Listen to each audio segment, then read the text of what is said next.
tous et bienvenue dans la quotidienne. Alors au sommaire de cette émission, dans notre rubrique C'est bien de chez nous, nous recevrons donc le président du Sénat coutumier. Il nous parlera de son rôle, mais surtout de ses priorités pour cette année, donc depuis sa nomination. Ensuite, pour notre rubrique Job et Éducation, nous parlerons de la formation d'agents de restauration. Donc une formation qui se déroule à Koné. Détail avec Marie-Hélène Merlini. Et ensuite, pour notre rubrique santé, donc on s'occupe de vous, s'intéresse à l'opération de la cornée. Donc la cornée, donc c'est une partie de l'œil qui permet de transmettre la lumière au cristallin et à la rétine. Anna nous en parle dans notre rubrique On s'occupe de vous. Pour l'heure, retrouvons notre invité du jour, donc le porte-parole du FLNKS qui fait partie du RDO, Alosio Sako.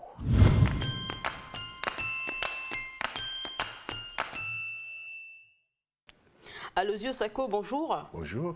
Alors aujourd'hui, donc vous venez pas en tant que président du RDO, mais vous venez en tant que porte-parole du FLNKS, parce que on sait que au sein du FLNKS, donc les partis tournent pour justement être à l'animation.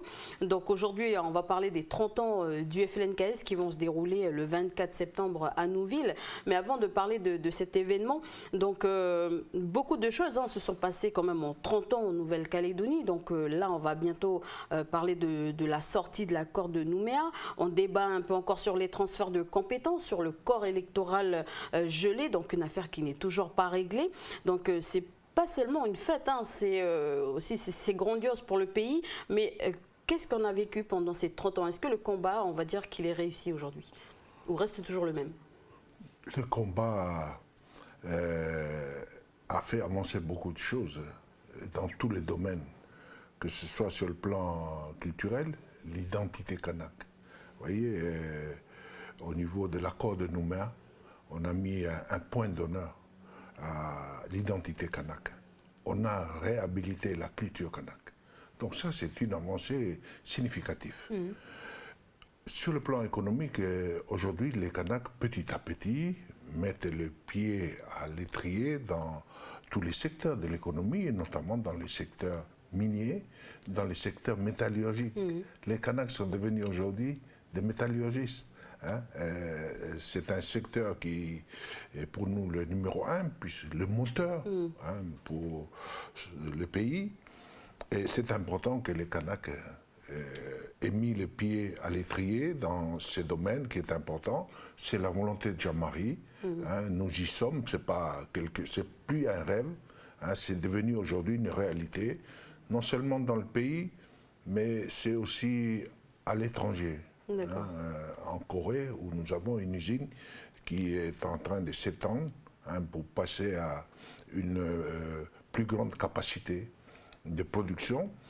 Tout cela, c'est quand même significatif. Sur le plan social, on constate, vous voyez, aujourd'hui, il y a le Médipôle. Le FLNKS a toujours porté, parce que le CHT, c'était une caserne militaire, et puis transformé en hôpital. Et chaque année, il y a toujours des travaux. Alors, il y a les malades, il y a les poussières, il y a les réfections. Et les FLNKS, il y a 20 ans, ça a dit qu'il faut qu'on change de lieu. Il faut que le pays ait un véritable établissement hospitalier. Donc, aujourd'hui, il y a le Médipôle. Moi-même, j'étais au conseil d'administration de 1999 à 2004. Je me suis battu parce qu'il y avait un autre projet qui consistait à agrandir le CHT actuellement, l'étendre sur l'autre partie d'un terrain qui est face à l'aquarium, immeuble administratif. Et moi, représentant du FLNKS à l'époque, élu de la province sud, j'ai porté ce projet. C'est la construction d'un établissement hospitalier digne de notre pays. Et voyez, dans 2 ans, on va l'inaugurer. Voilà donc toutes ces avancées, et on voit bien que au niveau de la construction du destin commun, même si ce n'est pas au rythme qu'on souhaite, mais on sent bien qu'il y a une évolution donc, de mentalité, et des communautés. Donc, on ne va pas à la vitesse grand V, mais la tendance, elle est bonne. Quoi. Tout doucement. Donc, vous avez parlé de la mine, du social, mais donc vous disiez que les Kanaks donc ont mis le pied à l'étrier au niveau de la mine, mais il manque encore, on va dire, des avocats, des médecins, donc dans la formation des cadres, justement. Cadre à venir aide justement les jeunes Kanaks à aller se former. Est-ce qu'il y a des choses encore à faire en 30 ans Hélas. au niveau du FLN? Alors là, on n'arrête pas donc d'harceler l'État pour lui dire qu'il faut quand même passer de la lettre à la réalité, au concret. Parce que c'est vrai que pour préparer les hommes et les femmes de demain pour accueillir ces compétences régaliennes, il faut dès maintenant mettre dans les filières des jeunes. Parce qu'on parle aussi d'emploi local, mais je veux dire, dans ces métiers-là, on n'y est pas encore. Il faut que nous ayons des commissaires de police, des généraux, des colonels, ainsi de suite, des juges, des avocats. Voilà. Et on voit bien que dans ces domaines, en 30 ans, depuis l'accord de Matignon, jusqu'à l'accord de Nouméa, nous sommes à la dernière mandature. Ça va faire 30 ans. Et on n'a pas été capable de former des avocats, des juges, ou des commissaires de police, des généraux, des colonels. Quand même, je me dis que là, on a péché. Alors, au sein du FLNKS, vous adoptez quand même une démarche, vous avez adopté une démarche unitaire. Donc, quelques divergences concernant les partis politiques encore, les composés du FLNKS demeurent. Comment vous allez justement aborder cette sortie de l'accord de Nouméa? Est-ce qu'elle est sereine ou est-ce que justement des freins encore sont là? Vous savez, les FLNKS, c'est 4 composantes. Et si vous me dites ils sont tous sur la même ligne, je dirais que ça ne va pas. Quoi. Ça, c'est signe de santé. Qu'il y ait des variantes, qu'il y ait des points, des divergences, je dis que c'est une bonne santé pour les FLN. Vous voyez, tout ce qui nous divise, c'est très peu finalement. Voyez, et puis les camps d'en face, l'État, utilise cela pour, vous connaissez, diviser pour régner, mais jamais nous sommes tombés dans le piège. Quoi. Là, les grands rendez-vous, le FLN est toujours présent. D'accord, ok. Alors, qu'est-ce qui va se passer justement pour les 30 ans du FLNKS qui va se dérouler?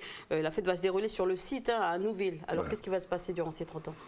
D'abord, les 30 ans, moi j'aborde ça avec beaucoup d'humilité, parce que je ne suis pas membre fondateur. Moi, ça fait 17 ans que je suis dans les FLNKS. Donc c'est avec beaucoup de respect et d'humilité, et puis en même temps de la fierté et de l'honneur. Parce que c'est sous mon animation qu'on va célébrer ces 30 ans. Alors les 30 ans, c'est ouvrir une période de commémoration, parce qu'il n'y a pas simplement la création de FLNKS, il y a aussi tous ces événements où nos leaders, ceux qui sont partis, ont payé au prix fort, sont morts pour ce combat. Et donc, c'est tous ces événements-là que nous devons, pendant cette période, commémorer. Mais, alors, il faut parler du bilan.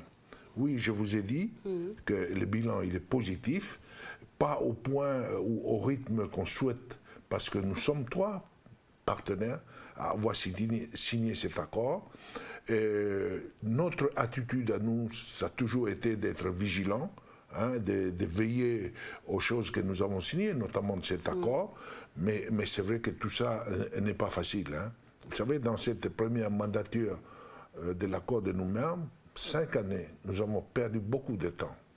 Et aujourd'hui, c'est vrai qu'on nous rétrocède des compétences, mais nous aimerions avoir un peu plus de temps pour les exercer, pour avoir cette expérience. Mais enfin, tant pis, il faut faire avec. Alors nous, il y a les dernières compétences de l'article 27 de la loi organique, à savoir c'est l'audiovisuel, l'université, les contrôles de la légalité des communes. Alors là aussi, il nous faut nous battre parce que nous n'avons pas la même lecture que les 2 autres partenaires. Il n'y a pas d'option à faire. Il faut transférer, et on le transfère. Donc des discussions qui vont se faire au comité des signataires qui aura lieu au mois d'octobre. Pour enlever cette mention d'option, il faut réunir 3/5 c'est pas cela. Donc voilà, notre combat il n'est pas fini. Et puis il y a tous les restes, quoi. Donc c'est à cette occasion, donc c'est simplement rendre de la gratitude pour ceux qui sont partis, pour ceux qui ont engagé ce combat. Aussi remercier les acteurs présents, parce que c'est pas facile. On a fait avec les moyens que nous avons. Je vous ai parlé du retard de la formation des hommes. Avec les capacités que nous avons, voilà ce qu'on a pu faire avancer. Ce qu'il faut retenir, oui, le FLNKS, pendant 30 ans, a fait avancer les choses. C'est le FLNKS, grâce à sa dynamique, grâce à sa vision, que la Nouvelle-Calédonie est avancée. Je vais dire par là aussi, grâce aux événements ouverts, tous ceux qui sont tombés, quelque part, ont amené un apport significatif à l'avancée du projet politique du FLNKS pour la souveraineté de notre pays. Voilà, donc des sujets qu'on aura l'occasion d'évoquer avec les différents partis, que j'inviterai également sur ce plateau. Alors, vous donnez rendez-vous aux Calédoniens, aux Kanaks, aux Océaniens, le 24 septembre à Nouville, pour fêter justement les 30 ans du FLNKS. Je crois qu'il faut faire abstraction de tout, et il faut remercier le FLNKS d'avoir tiré le pays vers plus de responsabilités des Calédoniens. Il faut mettre à l'actif du FLNKS. Et par conséquent, j'invite toute la population, j'invite tous les citoyens à venir saluer le combat du FLNKS pour construire un vivre ensemble. Voilà, donc Aloisio Sacco, merci d'être venu nous parler des 30 ans du FLNKS et du combat qui reste le même. Je rappelle que vous êtes le président du RDO, mais en même temps à l'animation du FLNKS. Merci d'avoir accepté cette invitation. Merci. Allez, on passe tout de suite à l'agenda du pays.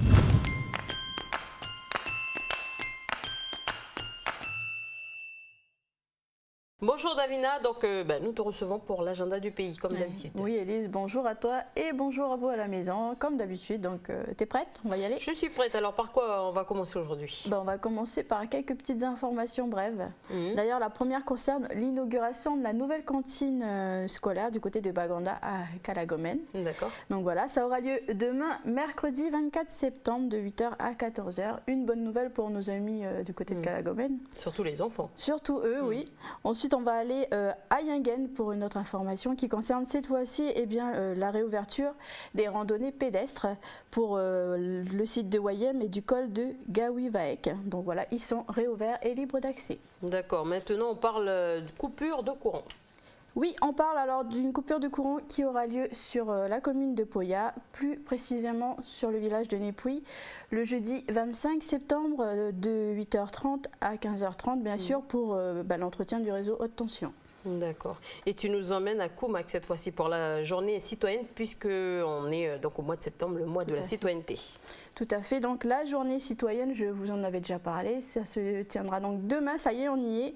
Demain à la tribu de Pagou, à partir de 9h30 sur le terrain de foot, la journée citoyenne de la commune de Koumak. Donc comme tu le disais, tout au long de la journée, différentes animations. Voilà, n'hésitez pas, c'est l'occasion pour vous aussi d'aller faire un petit tour peut-être du côté de Koumak. C'est organisé par la mairie en tout cas. Et puis on reste à Koumak et on parle musique Élise. Il y aura le vendredi 3 octobre le groupe Les Chiens Bleus qui seront en prestation donc, au restaurant Le Skipper de Koumak. Et puis pour ceux de Koné, ils seront aussi du côté de Koné le lendemain, le samedi 4 octobre à l'hôtel L'Anéa. Pour ces deux soirées, ça débute à 20h en entrée libre. Alors pour parler justement du 24 septembre en passant, donc demain le comité, donc le FLNKS fêtera ses 30 ans du côté de Nouville à Nouméa. Donc petite parenthèse et une grande information. Et on reste justement à Koné, puisque tout à l'heure tu parlais de Koné pour un concours de danse. Oui, alors un concours de danse organisé par l'association Évasion en partenariat bien sûr avec la mairie de Koné, Ça se passera les samedis 15 novembre au centre culturel Pomémy. Donc pour vous inscrire, il y a un numéro de téléphone pour ceux qui désirent, donc le 85 46 02, ou bien il y a aussi un mail à votre disposition, donc asso-évasion association@gmail.com.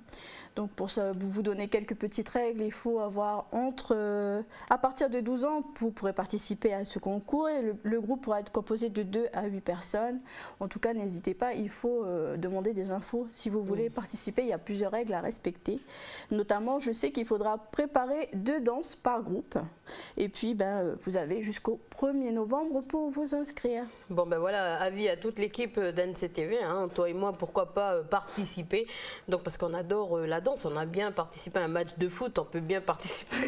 Donc, un concours de danse. Et cette fois-ci, on va du côté de Point-Bout. Oui, on parle toujours danse, on parle de l'association Natals qui propose, eux, des cours de dancehall pour ceux qui le souhaitent. Le numéro de téléphone, donc, pour vous inscrire, le 50 97 73. Sachez qu'il y a des cours qui sont donnés le mercredi après-midi du côté du lycée de Point-Bout, de 14h à 15h. Et puis, il y a également, pour ceux qui peuvent, le samedi. Là, ça se passe du côté des locaux de l'association à Point-Bout toujours, pour les 12-15 ans et de 15h à 16h. Voilà. Et on termine cet agenda avec une exposition au Centre culturel de Vaud. Yes, on va à Vaud où avec le Centre culturel de Pomémie, ils ont mis en place ensemble l'exposition « Je suis une âme d'expression massive », donc visible depuis le 19 septembre et jusqu'au 20 octobre. On rappelle juste un numéro de téléphone pour ceux qui souhaitent avoir des infos. Donc le 47 55 50. Tu le sais, Élise, l'expo met en avant des créations de Thierry Mongin en collaboration avec plusieurs jeunes artistes d'ailleurs de la province Nord. Donc voilà, n'hésitez pas si vous êtes dans le coin, c'est une bonne occasion aussi de soutenir la jeunesse. Et d'aller justement d'aller se promener en province Nord, aussi, surtout au Centre culturel de Vaud qui est un magnifique centre culturel. Voilà, donc merci Davina pour toutes ces informations. Merci à toi Élise, au revoir tout le monde. Allez, on passe tout de suite à notre rubrique « C'est bien de chez nous ».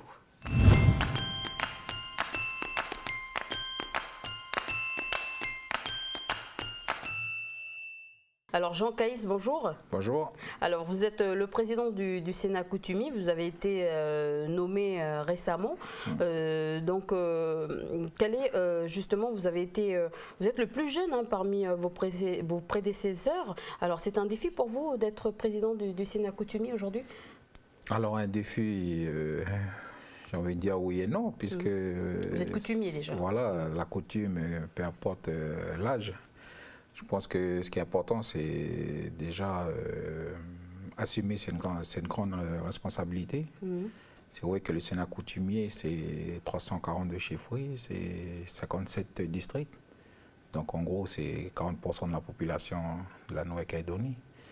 Donc c'est très important, mais en même temps, une petite fierté. Et puis, je pense que c'est une leçon que nos vieux nous donnent par rapport à la jeunesse d'aujourd'hui. Donc, ils nous laissent le choix d'assumer des responsabilités au niveau institution. Et de porter le travail. Donc vous êtes coutumier de la région Khalati. Le Sénat coutumier a souvent demandé un peu plus de pouvoir, au niveau un pouvoir exécutif. Est-ce que c'est le défi aussi que vous avez envie de continuer aujourd'hui? Oui, c'est vrai que c'est un sujet que depuis la mise en place du Sénat coutumier, dans le cadre de l'accord Nouméa et surtout la loi organique, donc le Sénat coutumier est consultatif sur les affaires coutumières et sur l'identité kanak. Et c'est vrai que depuis ces 15 années d'existence, c'est un grand sujet qu'on doit porter au niveau politique pour que nos prochains sénateurs soient...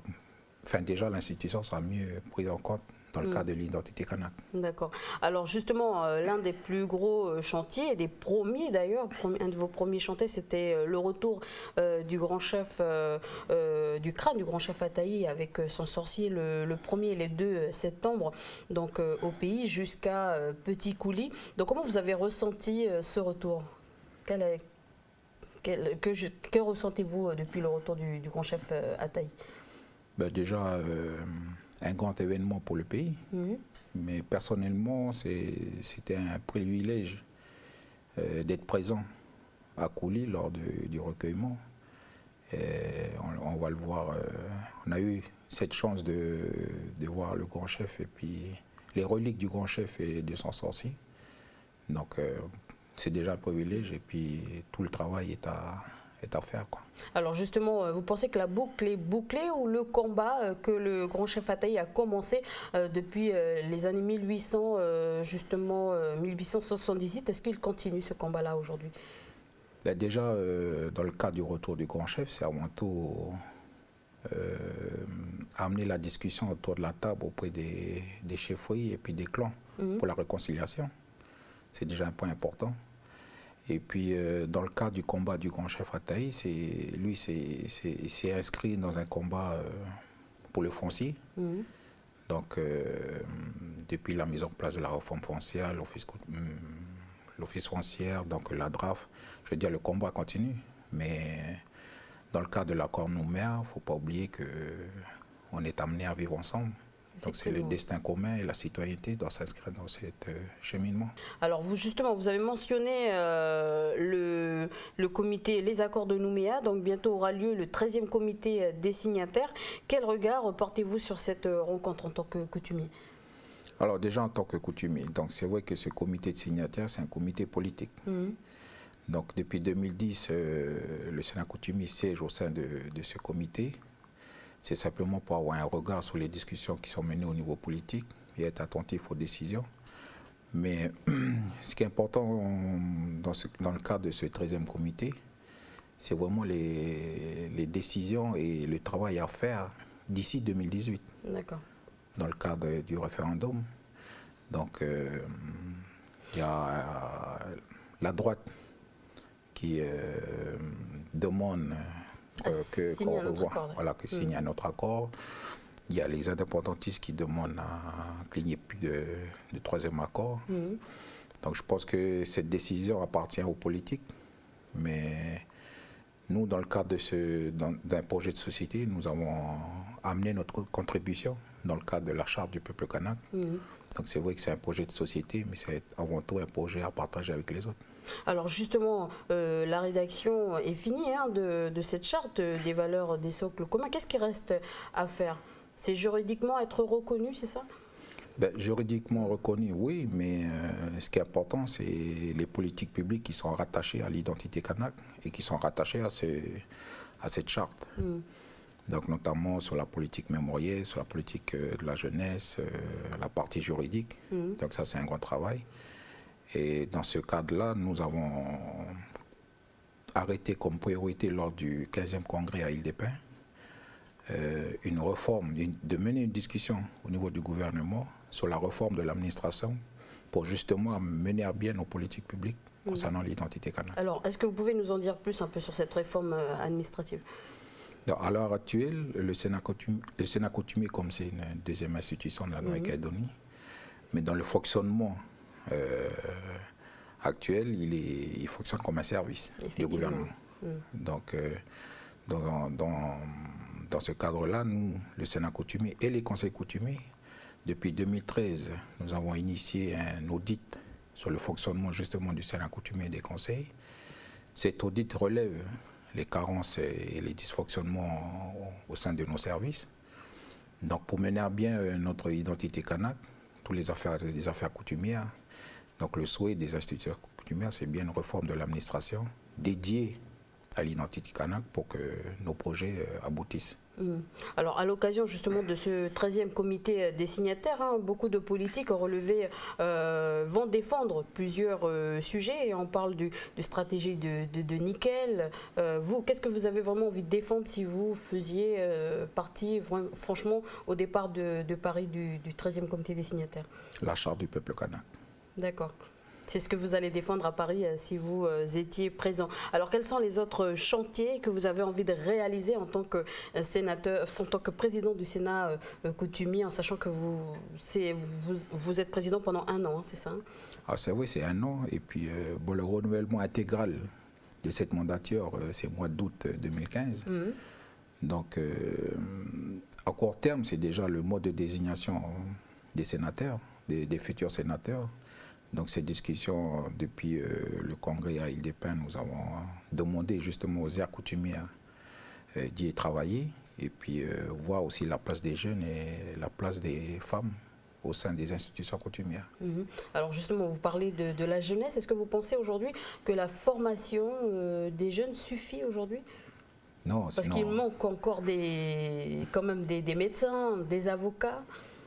Oui, je pense que au niveau de la jeunesse, il y a beaucoup à faire. Mais ce qui est important, c'est que chaque partenaire, chaque acteur doit mutualiser leurs efforts pour mettre ensemble une vraie politique en faveur de la jeunesse. Et par rapport à la femme, parce que je sais qu'au niveau de la condition féminine, la femme est souvent mise en valeur. Qu'est-ce que vous avez envie de mettre en place pour la place de la femme ici en Nouvelle-Calédonie? Mettre quoi là en valeur? Oui. Ben, mettre en valeur la femme, c'est déjà dans la charte. Donc c'est le don de la vie, c'est l'éducation, c'est la protection. Donc c'est déjà ces valeurs-là. Et ça, il faut porter au niveau institution. D'accord. Donc l'homme existe parce que la femme, elle est là à côté. Si Et je peux dire comme ça. Et au niveau de la coutume et tout ce qui est foncier aujourd'hui, au niveau de la DRAF, qu'est-ce que le Sénat coutumier a envie de faire comme travail aujourd'hui? Est-ce que pour vous, tout est déjà fait? Non, je pense qu'il faut promouvoir la place de la femme au sein des institutions coutumières, mais au niveau des structures coutumières. Donc maintenant, nous avons les femmes et les mamans qui sont chefs d'entreprise, qui engagent des travaux au sein de la tribu. Donc il faut mettre en valeur le travail des mamans. C'est important. D'accord. Est-ce que sur le sujet du foncier en général, est-ce qu'il y a des choses encore qui restent à faire? Pour l'accession à la propriété? Effectivement, oui, ou dans les tribus, ou est-ce qu'aujourd'hui, parce qu'il y a beaucoup, on va dire, beaucoup de gens se disputent, on va dire, les bouts de terre. Vous, comment le Sénat coutumier, vous voyez, vous allez travailler ce genre de problème, s'il existerait en tant que coutumier? Là, vous parlez de quoi? Des femmes ou non, en général? Du foncier en général. Ah, le foncier. Ben, déjà, la première chose qu'il faut en priorité amener les discussions pour apporter des solutions, c'est les 11 000 hectares de la DRAF qui concerne les stocks durs. Donc ça, c'est important déjà, avant de parler de réforme foncière, de régler déjà cette question. D'accord. Et puis, en tout cas, au niveau foncier, je crois que ce qui est important aujourd'hui, c'est l'aménagement. Donc, il y a le fonds de garantie. Il y a un travail qui est fait par le ministre chargé des Affaires coutumières et du développement durable, M. Lecrin, sur les ODEP. Donc ça, c'est très important pour les chefferies et l'accession à la propriété pour nos jeunes dans le cadre des lotissements, etc. D'accord. Alors si vous avez un message à passer aujourd'hui aux Calédoniens, aux Kanaks, aux Océaniens, parce qu'on est amené justement à vivre pour un destin commun, ça serait quoi aujourd'hui? Je dirais simplement qu'il faut garder l'essentiel et puis surtout le partage, l'humilité, le respect de tous. C'est ça qui est important. Voilà, on passe tout de suite à notre rubrique On s'occupe de vous.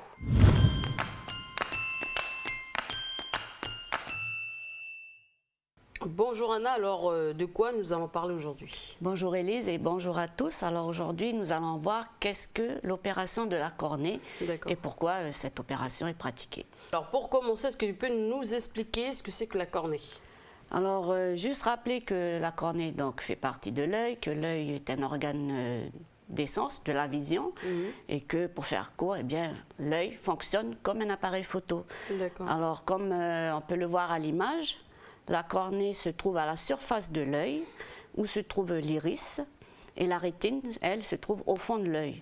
Et c'est là que se forment les images qui sont ensuite transmises au cerveau par le nerf optique.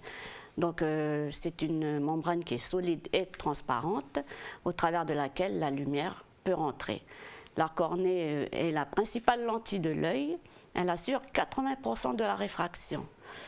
Donc elle est nourrie par un liquide qui est fluide, qu'on appelle la lumeur aqueuse, pardon.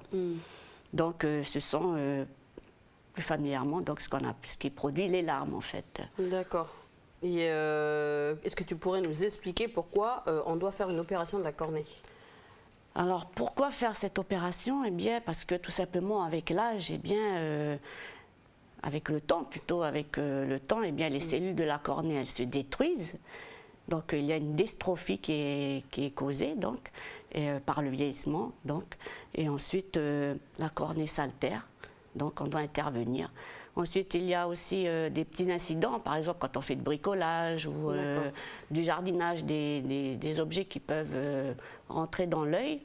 On peut aussi avoir des accidents de voiture, enfin bref, tout traumatisme sur l'œil, donc on doit intervenir. Et puis il y a aussi des maladies comme l'herpès qui peuvent aussi causer beaucoup de dégâts graves sur l'œil. Et donc comment l'opération de la cornée est-elle faite?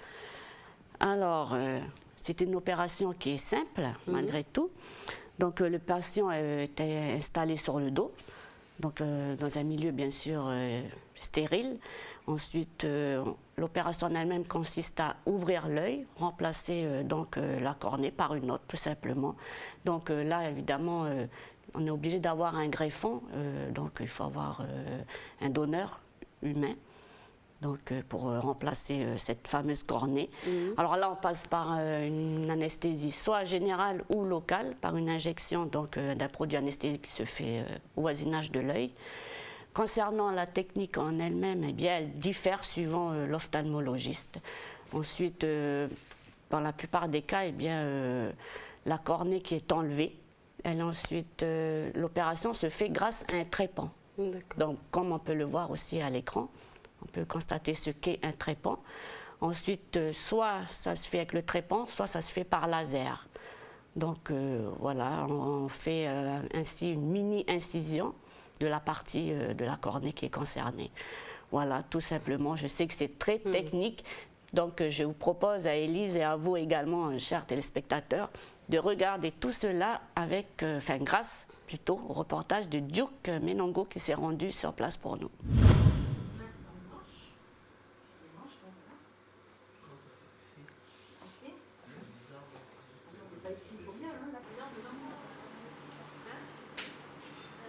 Ce soir, on a fait venir et acheté une nouvelle machine qui permet de traiter les kératocones, qui sont des anomalies de la cornée, des déformations de la cornée qui sont très handicapantes et qui font baisser considérablement la vue. Et donc, certains kératocones ont des déformations qui évoluent et en fait, cette machine permet de stopper l'évolution du kératocone pour une durée d'environ 4 ans, ce qui est très important, ce qui permet d'éviter dans certains cas de faire une greffe de cornée qui est quand même assez conséquente et donc pour un traitement qui est quand même relativement simple et ça permet aussi d'éviter d'aller en métropole ou d'aller en Australie. Donc tu vois là en fait, regarde, ça c'est ton œil, donc en fait il est un petit peu déformé. Ici, tu vois, la grosse tache rouge, ça veut dire que en fait, la cornée elle se déforme comme ça. Elle est en train, voilà, ça fait une bosse, tu vois, elle est en train de gonfler. Et la bosse, elle continue à évoluer. Donc en fait, ce soir, on fait un traitement pour que la bosse, elle arrête de gonfler. D'accord? C'est à cause de ça que tu ne vois pas. Ok? Une fois qu'on aura arrêté la bosse, on va mettre une lentille. Après, hop, tu vas retrouver ta vue. D'accord? Et la lentille, elle va recouvrir tout l'autre? Non, la lentille, en fait, elle va juste aplatir la cornée. Et elle va corriger les gros astigmatismes. Là, il y a 5 dioptries d'astigmatisme. C'est énorme, quoi. D'accord? Donc, comme la lentille, elle corrige l'astigmatisme, après, tu peux revoir normalement. En fait, la lentille, elle aplatit la bosse qu'il y a ici. Voilà. Ta cornée, en fait, là, elle bombe là où c'est rouge, elle bombe plus. Et ça déforme l'image et c'est à cause de ça que tu ne vois pas. Quand on mettra une lentille, la lentille, elle va régulariser la surface de la cornée. Et après, l'image, elle peut arriver tranquillement sans être déformée au niveau de la rétine et tu vois. D'accord? C'est ce qu'on avait fait en consultation. D'accord? Donc là, on va juste reprendre une image aujourd'hui. Tu viens poser le menton au front. Alors, tu te mets bien en face, mets-toi bien en face, tranquillement. Voilà, donc là, en fait, on va juste vérifier. Pose le menton au front. Tu regardes bien la lumière bleue. On va juste faire sur l'œil qu'on traite aujourd'hui. Hein. Voilà, tu regardes bien la lumière bleue, tu ne bouges pas, tu poses bien ton front. Là, en fait, on a le bombement de la cornée. Ici, on a le centre de la cornée. Ouvre grand les deux yeux. Voilà, super. Tu regardes bien la lumière bleue, le centre de la lumière. Ça ne va pas être très très long. Ne bouge pas, mon bonhomme. Voilà. Ne bouge pas. Ne bouge plus, Naël. Voilà. Très bien. Tu ne bouges pas. Voilà. Bouge pas, bouge pas, bouge pas. Voilà. Appuie bien le front. Voilà. Tranquille. Voilà. Voilà. Donc dès qu'on va être en face, ça se déclenche tout seul. Voilà, ça c'est très bien. Ne bouge pas, ne bouge pas, ne bouge pas. Voilà, ne bouge pas, ne bouge pas, ne bouge pas, ne bouge pas, ne bouge pas, ne bouge pas, ne bouge pas, garde l'œil ouvert. Voilà. Là, on a toutes les images et la machine va reconstruire, voilà, et elle a reconstruit la cornée. En rouge, on a la partie antérieure de la cornée qui est ici. En vert, on a la partie dans l'œil. Le kératocone, c'est un amincissement de la cornée, ici. Donc la cornée s'amincit, ici, elle bombe en avant. Donc ici, la partie de la cornée, ici, la pente, elle est très droite. Ça bombe un peu ici, et toute cette partie-là, la pente est très douce. Donc du fait qu'il y a un décalement, il y a un décalage de la cornée, l'axe visuel qui passe ici n'est plus au centre, est déformé, donc la vision baisse. Donc l'idée aujourd'hui, c'est de mettre du produit sur la cornée. On va se mettre une image un peu meilleure. On va mettre un produit qui va rentrer dans la cornée. On va mettre une lumière ultraviolette sur la cornée. Ça va faire réagir la cornée, le collagène de la cornée, avec le produit et la lumière. Et ça stabilise la cornée, ça évite que la déformation augmente dans le temps. Ça stabilise la cornée, ce qui permet d'éviter, dans un certain nombre de cas, éventuellement une greffe de cornée. Si la cornée se déforme et s'amincit, et ben là il va se percer. Donc s'il se perce, on est obligé de faire une greffe. Pour éviter ça, en fait, on renforce avec le traitement qu'on fait ce soir, on renforce la cornée. Une fois qu'on a renforcé la cornée, on ralentit l'arrivée de la greffe, et même peut-être qu'on évite la greffe de cornée, qui est quand même un traitement très lourd, quoi. On va te mettre des gouttes encore dans l'œil, et on va commencer le traitement dans pas longtemps, d'accord? Ok? Tu vas là-bas. Vincenzo? C'est normal que je vois flou dessus? Ouais, c'est normal. Mais bien flou, Ouais, blanc ouais. quand même. Ouais, parce que là je t'ai mis une goutte, ça déforme je t'ai mis une goutte pour altérer la surface de l'œil. Je vais retirer la surface de l'œil qui s'appelle l'épithélium pour pouvoir mettre les gouttes, pour que les gouttes elles rentrent dans la cornée.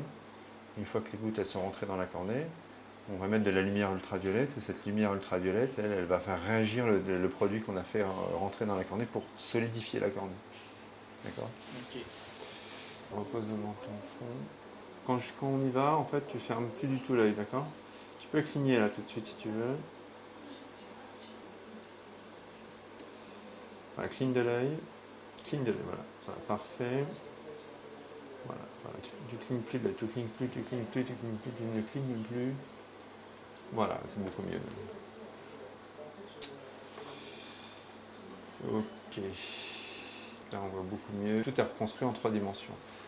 Le gros intérêt, c'est que on a plusieurs informations sur la cornée. D'abord, c'est la face postérieure de la cornée. On voit qu'il y a une déformation importante sur la topographie qui est là. On a un amincissement de la cornée ici et un kératocone, donc c'est une déformation, un amincissement et à terme une baisse de la vision. Voilà. Il ne faut pas aller sur les cellules souches, il ne faut pas aller sur le lin. Donc il faut bien rester toujours dans le diamètre cornéen en fait. Je viens assister le docteur Le Gall puisque je lui installe une machine pour cross-linking cornéen. Cross-linking voulant dire en anglais donc cross croisé et linking réseau. C'est-à-dire que la combinaison des UVA de la lampe et de la riboflavine qui est de la vitamine B2 va faire que cela va créer des ponts cornéens supplémentaires dans le stroma. Ces ponts cornéens vont aider à la rigidification de la cornée. C'est un traitement qui existe depuis une quinzaine d'années, qui a été développé par le docteur Theo Seller d'Autriche et il existe en France maintenant depuis 2007. Nous avons traité en France métropolitaine depuis 2007 et donc la première en Nouvelle-Calédonie se fait aujourd'hui. C'est le même que ton père, peut-être jaloux. Voilà, très très bien. Voilà, ça ne fait pas du tout mal. En fait, on n'a pas l'habitude de l'œil ouvert, mais au bout de 2 minutes, tu vas oublier que tu as l'œil ouvert. Ok. Voilà, très très bien. Tu regardes toujours à la lumière verte. Ça s'appelle l'épithélium en fait. puis ça repose sur une membrane basale. Il y a la membrane basale, il y a une autre membrane qui est juste en dessous qui délimite en fait l'épithélium. En fait, ça, on peut pas le soulever avec ce qu'on fait là. Il n'y a que l'épithélium. En fait, cet épithélium, il repousse en 24-48 heures. Là, on voit très très bien les limites. C'est super propre. Et là, la lumière, elle Ouais. Ouais, parce que moi, je bouge ta cornée, mais ça se soulève, mais alors d'une facilité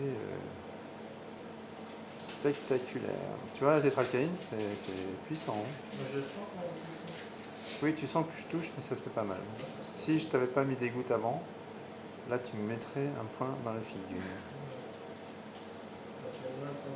Ah, là, si je ne fais pas d'anesthésie, là, tu souffles le martyr.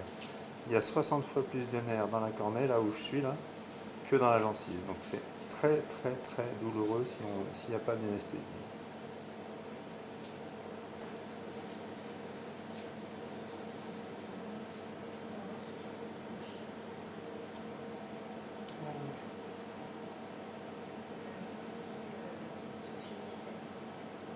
Mais après, la peau, on la voit quand même retirée.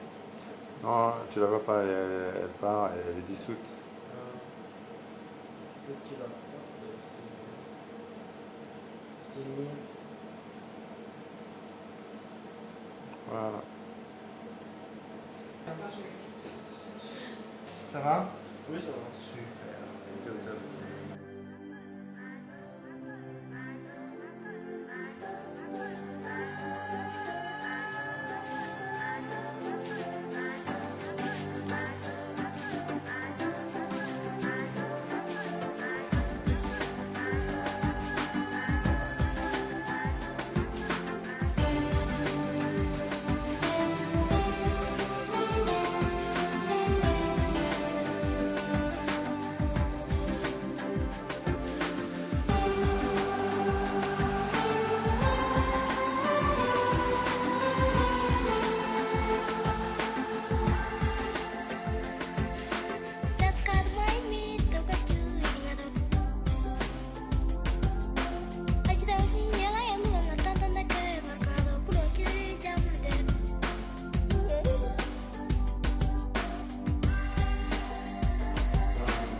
C'est fini.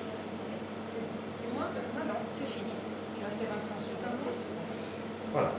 Il me reste plus qu'à mettre la lentille. Donc là maintenant je mets une lentille qu'on appelle une lentille pansement qui va en fait protéger la surface de la cornée qui n'a plus d'épithélium et qui va en fait faire office de protection. Ah, ils ont été au top les deux là, vraiment.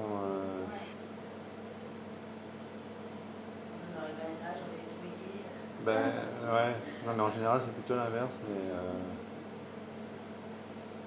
là ils nous ont montré l'exemple. Hein. C'est normal. Voilà, je suis venue pour une intervention là, pour mon fils qui a un kératocone.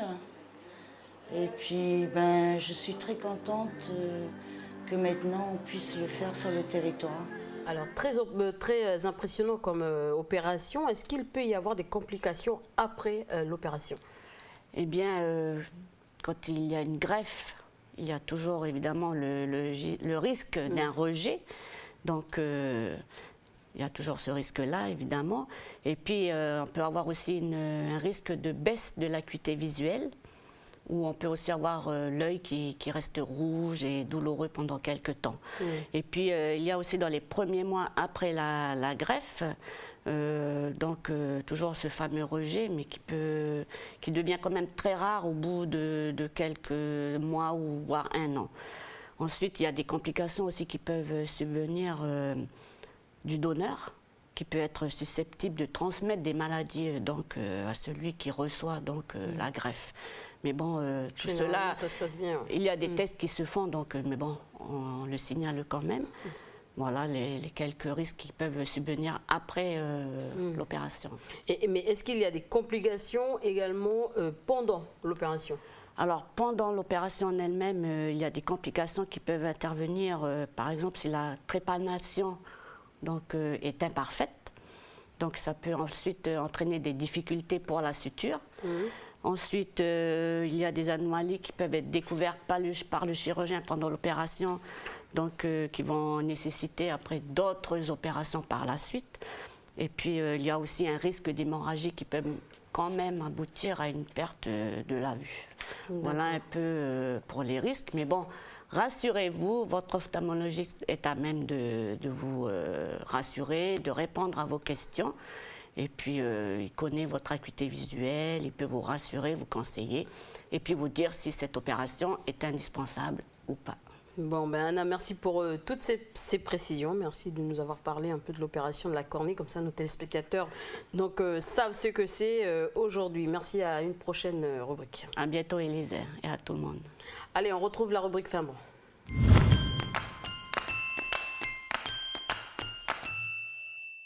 Alors, pour notre rubrique Fin Bon aujourd'hui, je vous propose encore une fois de découvrir un dessert. Peut-être que vous en avez déjà dégusté, mais vous ne connaissez pas le nom.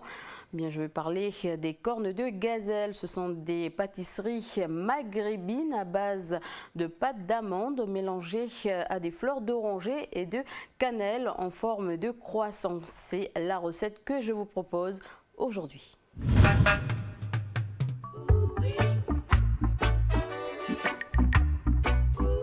Bonjour, voilà, aujourd'hui on va réaliser, moi et puis ma fille Naïma, des cornes de gazelle. C'est des pâtisseries orientales en forme de lune.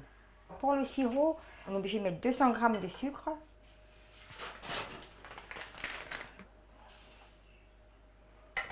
et 300 ml d'eau.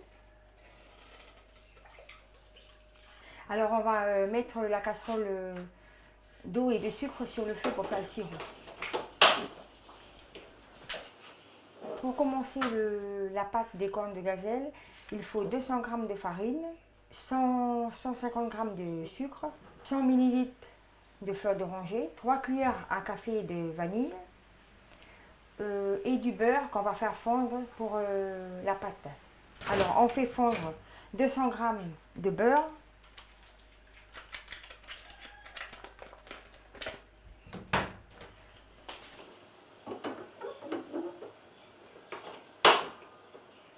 le beurre, pour l'instant, il est en train de fondre. Et après, on mettra dans la farine, dans les 200 g de farine.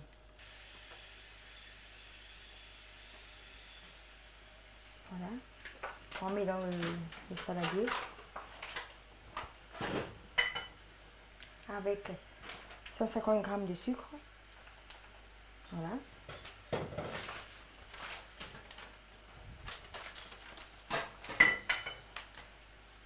Et le beurre.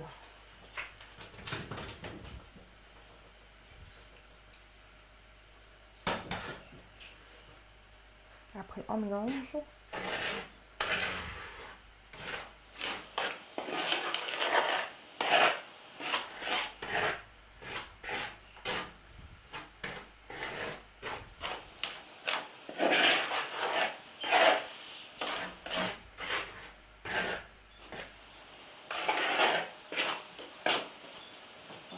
On rajoute de la farine.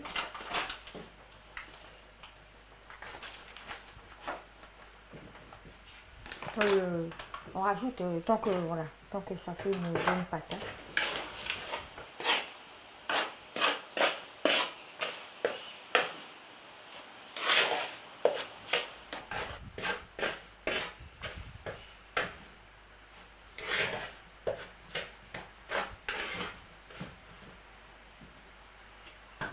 Après, on travaille avec les doigts.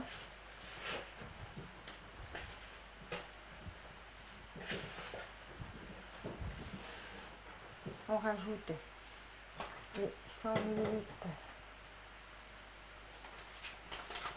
de fleurs d'oranger.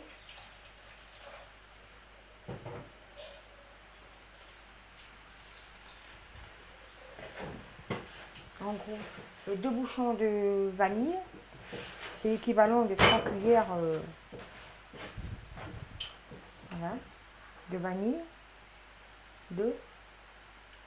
C'est l'équivalent de 3 cuillères à café. Voilà. Voilà, c'est pour la pâte. Et au niveau de la farce des cornes de gazelle, il faut 250 g d'amandes en poudre et 125 g de sucre avec 100 ml de fleur d'oranger et 4 cuillères à café de vanille pour introduire dans les cornes de gazelle, dans la pâte. Alors, on met équivalent 2 paquets de poudre d'amandes.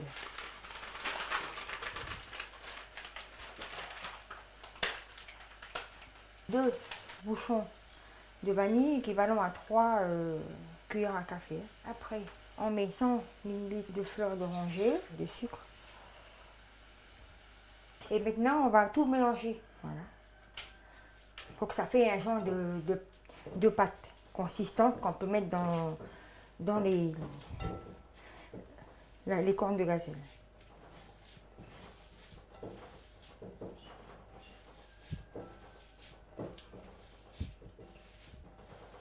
Voilà, et ça fait la consistance d'une petite boule de pâte pour la farce. Bon, on passe à l'étape suivante. On va étaler la pâte pour la préparation des cornes de gazelle. Je vais remettre de la farine, toujours, pour pas que ça colle.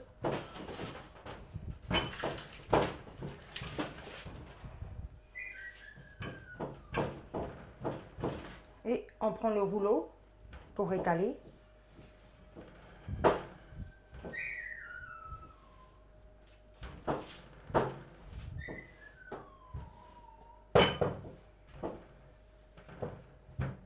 Après, on prend un verre. On fait des ronds.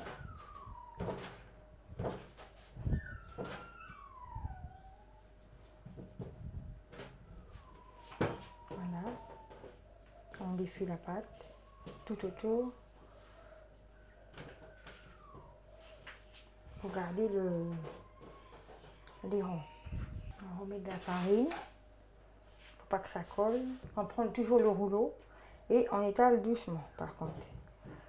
Juste pour faire. Voilà. Après, on prend un petit morceau de pâte pour la farce. On fait des petits boudins, de la grosseur d'un doigt. On met au milieu et on roule comme un cigare. Surtout pincer au bout. Voilà. On les roule. Et on fait en forme d'une lune. Toujours. On met dans le plat et on recommence doucement. Et puis on va enfourner pendant 15 minutes à 250.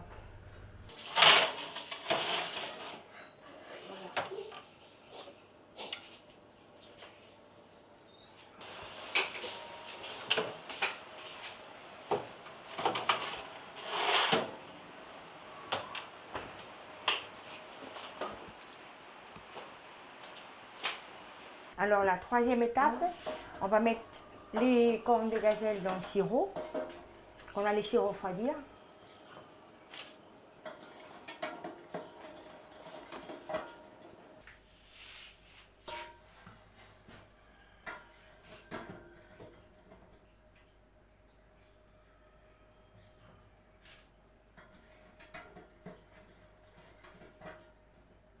Alors, la quatrième étape, le sucre glace dans le plat.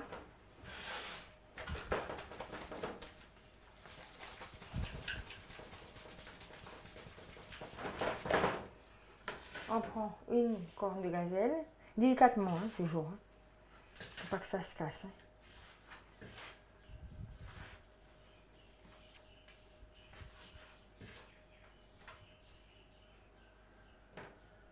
Voilà.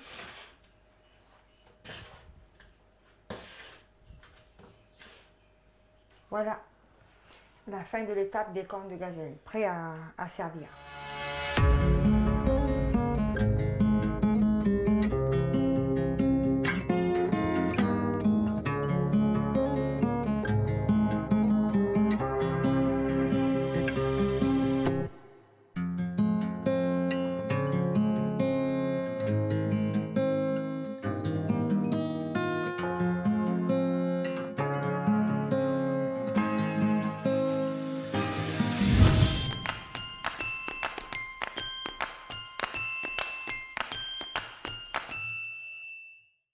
Bonjour Marie-Hélène, donc on parle formation. Depuis cette année à Koné, les jeunes peuvent s'orienter vers un CAP agent polyvalent de restauration. Oui, bonjour Élise et bonjour tout le monde. Alors c'est vrai que c'est une bonne nouvelle, hein, puisque voilà, désormais les jeunes qui habitent la côte ouest ne seront plus obligés de se rendre en province sud. Non, sur la côte est. D'accord, sur la côte est. Du côté de Wailou, pour suivre une formation en restauration, notamment celle que l'on appelle APR. Alors APR, c'est pour agent polyvalent de restauration, puisque jusqu'à maintenant, cette formation-là, elle n'était dispensée qu'au lycée Johanna Vaquier à Wailou.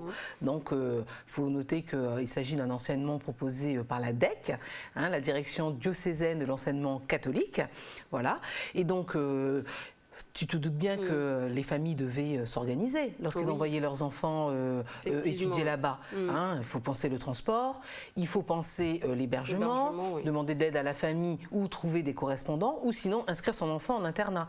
Donc tu vois un petit peu, ça nécessitait quand même pas mal de petits soucis, on va dire, pour la rentrée. Ouais, et puis heureusement, il y a donc un internat pour les filles au lycée Johanna Vaquier, donc avec une capacité de 140 personnes quand même, un internat pour les garçons aussi du côté de Wani. Oui, oui. Donc c'est vrai que grâce à ça, grâce aux internats, ça facilite quand même les choses. Mais aujourd'hui, donc les jeunes qui habitent la côte ouest pourront donc rester exactement. Donc ils ont donc intégré, certains ont intégré donc la filière depuis cette année. Ce sont donc des jeunes qui sont issus, si tu veux, de 3e SECPA. Donc SECPA, ça signifie donc section d'enseignement général et professionnel adapté. Donc ces jeunes sont donc engagés pour 2 ans. Ils vont tenter de décrocher un CAP, hein, ce fameux certificat d'aptitude professionnelle, APR, donc agent polyvalent de restauration. Alors, lorsqu'on se forme justement en tant qu'agent de restauration, quelles sont les opportunités professionnelles ? Alors, j'ai envie de te dire qu'il y en a pas mal, Élise, figure-toi, hein, parce que forcément, si il a été décidé d'ouvrir voilà, cette filière, c'est qu'il y a des possibilités, en tout cas, d'insertion professionnelle. C'est qu'il y a du travail à la clé. Donc, du côté des débouchés, Élise, le titulaire, si tu veux, d'un certificat d'aptitude professionnelle, hein, du fameux CAP, il pourra travailler dans le secteur de la restauration collective. Alors, dans la restauration collective, qu'est-ce qu'on trouve, Élise? On trouve des entreprises, si tu veux, de préparation de plats préparés. On trouve également les hôpitaux. On trouve les restaurants d'entreprise. On trouve également les établissements aussi, hein, pour personnes âgées. Hein, et puis les établissements scolaires ou universitaires. Ben, dis donc, il existe pas mal de débouchés pour les futurs diplômés, c'est plutôt positif. Ils sont quasi assurés de trouver un emploi? Eh ben, normalement oui, hein, puisque j'ai même oublié de te préciser, Élise, que dans la restauration rapide, il y a également des possibilités. Quand on parle de restauration rapide, tu penses à quoi toi, Élise? Fast food. Voilà, les snacks. Tu penses aussi à une entreprise de vente à emporter. Donc tu vois, les possibilités sont nombreuses. Donc oui, moi j'ai envie de te dire qu'il y a il y a du travail. Et si tu veux, il y a aussi des projets qui sont en cours. On le sait, il y a notamment la construction de l'hôpital de Koné qui est aussi dans les tuyaux. Et puis avec les restaurants, si tu veux, le restaurant d'entreprise de KNS et puis les hôtels aussi qui se sont maintenant ouverts dans la zone VKP, on peut espérer quand même... Ils vont pouvoir trouver du travail. Oui, exactement. Et puis il y a aussi la relève pour ceux qui travaillent dans les établissements scolaires, dans les cantines. Effectivement. Voilà. Oui. Donc, en tout cas, on va dire que la relève élèves est assuré si vous faites cette formation. Donc c'est une chance pour les jeunes de pouvoir trouver justement du travail dans différents secteurs, comme tu le disais, dans une cantine, une entreprise de fabrication de repas, un service de gamelle. Bon, pour rappeler un peu ce que tu as dit tout à l'heure, mais dis-nous comment sont formés justement ces futurs agents de restauration? Alors, si tu veux, au programme, il y a bien évidemment les matières générales, les maths, le français, et puis côté enseignement professionnel, eh bien tout ce qui concerne en fait la restauration. Donc ça s'articule autour de travaux pratiques. Donc il y a en cuisine, il y a l'hygiène et l'entretien des locaux. Il y a également l'alimentation, la microbiologie aussi qui est abordée, la connaissance des milieux professionnels, et puis le service Élise. Et justement, donc tu nous emmènes à Koné, Marielle. Exactement, Élise. On va se rendre donc à l'annexe de lycée professionnel donc de Koné, qui se trouve non loin du collège de Koné. Et on va découvrir en images comment la formation se déroule. Il s'agit donc d'un reportage de André Ravel.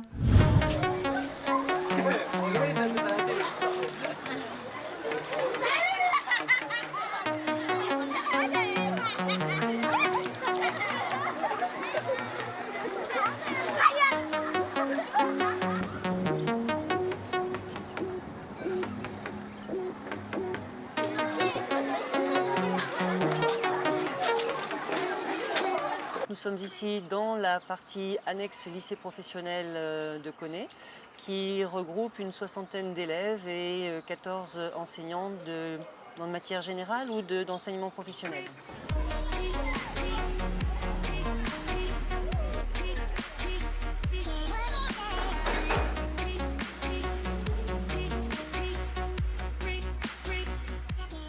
Cette année 2014, nous avons accueilli les nouvelles sections, les APR, agents polyvalents de restauration. Normalement, il y a 10 élèves en première année. Il s'agit d'une nouvelle orientation professionnelle afin de répondre à des services qui se développent en province nord et plus particulièrement sur la région VKP du fait du développement de l'usine. Regardez la quantité de Mauricia ici. Alors comme ça, et il faut plus qu'il y ait de grumeaux dedans. Allez, c'est comme ça. Je prépare en entrée un tartare de légumes au vinaigre balsamique. Ensuite, au plat, il y aura une escalope de veau bolognaise et une tagliatelle. Et là, la jeune fille est en train de préparer un tiramisu. Ça, tu prends une marine. D'accord? Cette filière d'agents polyvalents de restauration s'adresse à tous les élèves de la province nord, des élèves qui sont intéressés par la restauration rapide. Ceci dit, ça s'adresse beaucoup plus à un public local, donc ce sont les élèves de 3e principalement, qui sont en phase d'orientation en fin de 3e. Ça permet donc de pouvoir les accueillir et de leur offrir une possibilité d'un enseignement sur place, sans avoir effectivement aussi à se déplacer sur Nouméa, puisque une des problématiques de l'enseignement en Calédonie, c'est l'attraction de Nouméa. Et donc nous essayons de répondre à ces besoins-là. Nous avons beaucoup d'élèves qui ne souhaitent pas descendre sur Nouméa ou qui ont des craintes de descendre à Nouméa. Et là aussi. APR veut dire agent polyvalent de restauration. Cette filière, elle est nouvelle pour l'établissement de Koné, pour l'ALP de Koné. Et elle est nouvelle aussi dans le secteur du public. La majorité des élèves viennent de Koné et donc cette formation dure 2 ans. C'est vrai que dans la zone VKP, on recrutera pas mal d'agents polyvalents de restauration puisque la zone est en plein essor économique. Donc dans tout ce qui est snack, pizzeria, si jamais ils montent la cuisine centrale normalement qui doit se faire dans la zone industrielle de Bako, ces jeunes-là pourront être employés dans ces structures-là.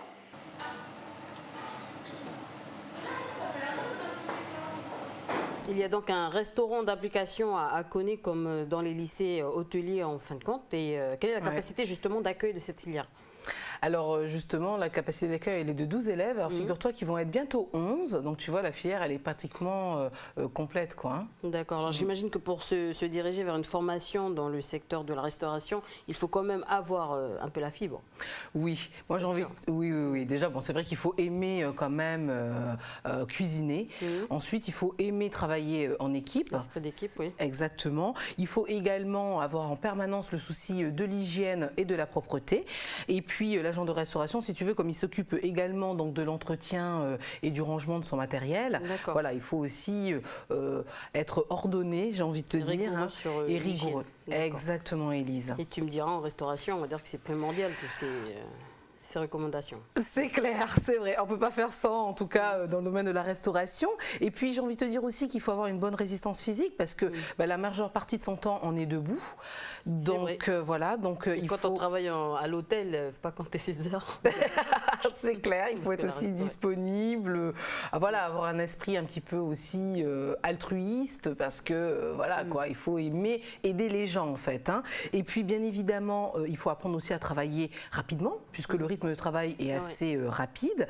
Et puis, il faut aimer le contact avec la clientèle. C'est pour ça que je disais tout à l'heure, il faut avoir aussi un petit peu cet esprit altruiste. Quoi. Il faut aimer le contact. Puis, avoir une bonne présentation, hein, surtout devant la clientèle.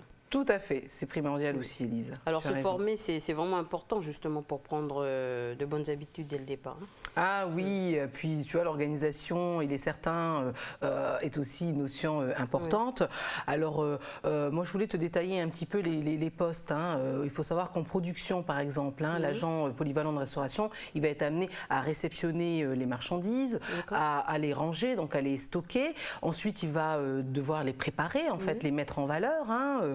Puis, bien évidemment, il va devoir, dans ce cadre-là, respecter la réglementation relative à l'hygiène et à la propreté dont on parlait tout à l'heure. Ensuite, il va conditionner les plats qu'il aura préparés hein, en vue justement de leur service à la clientèle. Voilà.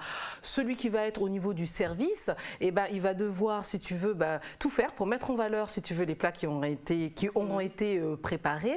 Préparer également l'espace qui est dédié à la vente, assurer le réapprovisionnement aussi de cet espace-là. Et puis, il peut aussi encaisser les prestations. Hein. Ouais, mais c'est pas mal, finalement il a beaucoup de tâches. Voilà. Est-ce qu'il y a d'autres qualités hein, pour pouvoir travailler justement dans le secteur de la restauration? Je vais te dire qu'il faut avoir aussi le sens de l'esthétique, Élise. Puisque pour le dressage des assiettes, c'est pas mal quand on a envie de faire des belles choses. Hein, voilà, il faut avoir le petit coup d'œil. Et puis il faut également aimer mettre en valeur en fait, les produits qui ont été préparés. D'ailleurs, on le voit souvent dans nos rubriques fin bon, là, on voit les chefs cuisiniers. Oui, ils présentent, d'ailleurs ils font de la bonne cuisine et en plus la bonne présentation, du coup ça donne envie de manger. Donc après le CAP, est-ce que les élèves peuvent poursuivre leurs études? Pas vraiment, Élise, puisque l'objectif c'est vraiment trouver du travail après. Voilà, que les jeunes s'insèrent professionnellement et qu'ils commencent à travailler, quoi. Et côté carrière professionnelle, quelles sont les perspectives? Alors si le jeune parvient à faire ses preuves, au fil du temps, il peut devenir chef d'équipe. D'accord. Voilà. Ensuite, pourquoi pas devenir l'assistant d'un gérant, si tu veux, d'un restaurant. Voilà. Et ensuite... Ou être son propre chef en créant une entreprise. Exactement. Tu parlais tout à l'heure des snacks, de l'entreprise de vente à emporter. Qui sait, demain, si un des jeunes diplômés décide de se lancer, c'est une possibilité. Bon, voilà, les jeunes, bon courage à vous et n'hésitez pas à faire cette formation si vous avez la possibilité maintenant d'étudier chez vous à la Côte-Ouest. Et on fait un point formation, donc un institut universitaire de technologie appelé IUT ouvre l'an prochain. Quelles sont les formations proposées? Donc c'est à l'université. Hein? Oui, c'est ça, c'est à Nouville, Élise. Donc il est possible de décrocher un DUT GEA. Alors DUT, ça signifie diplôme universitaire technologique. Et puis GEA signifie gestion des entreprises et des administrations, option gestion comptable et financière. Alors, les diplômés deviendront des spécialistes de la gestion, c'est ça? Oui, oui, c'est l'objectif, Élise. Au bout de 2 ans, donc, ils décrocheront normalement leur diplôme universitaire de technologie. Et puis, ils vont pouvoir effectivement travailler dans ce domaine-là, le domaine de la comptabilité, de la finance. La formation, si tu veux, elle fait en sorte de former des jeunes qui seraient polyvalents, qui feraient preuve d'initiative, qui vont être autonomes également, et puis qui vont pouvoir, bien évidemment, avoir une bonne faculté d'adaptation. Donc, au programme, je ne te cache pas, Élise, comptabilité, finance, organisation, analyse et synthèse. Voilà, et un petit peu d'informatique aussi. D'accord. Bon, de toute façon, ici, il y en a plein d'amoureux de la comptabilité et d'informatique. Pour se renseigner, il faut se rendre à l'université de la Nouvelle-Calédonie, donc à Nouville, le mercredi 1er octobre de 13h30 à 16h30 et au niveau du Grand Jardin. Voilà, c'est ça, Élise. Et puis, j'ai oublié aussi de dire à nos chers téléspectateurs que cette formation-là, elle concerne les titulaires d'un bac STMG, Élise. Donc, STMG signifie Sciences et Technologies du Management et de la Gestion.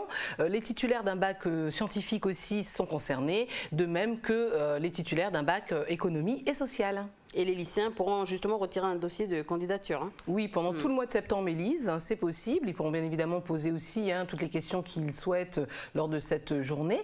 Et puis, je voudrais rajouter, oui, les réponses, si tu veux, pour les admissions seront transmises au mois de novembre prochain pour une rentrée en février 2015. D'accord, ok. On passe à autre chose, donc dans les secteurs du bâtiment et des travaux publics pour devenir justement professionnel en voirie et réseau. Oui, exactement, Élise. Donc, il est possible de suivre une formation pour devenir constructeur professionnel en voirie et réseau. Voilà, donc ce métier est un petit peu complexe, Élise. Alors, en quoi consiste ce métier justement? Alors, le constructeur, si tu veux, professionnel en voirie et réseau, il va en fait réaliser des travaux de construction, si tu veux, sur les routes, de réparation aussi, des travaux de réparation et des travaux d'entretien. Donc, il peut réaliser par exemple des bordures, ça peut être aussi des travaux d'aménagement urbain, et il peut également réaliser des caniveaux. C'est sa partie.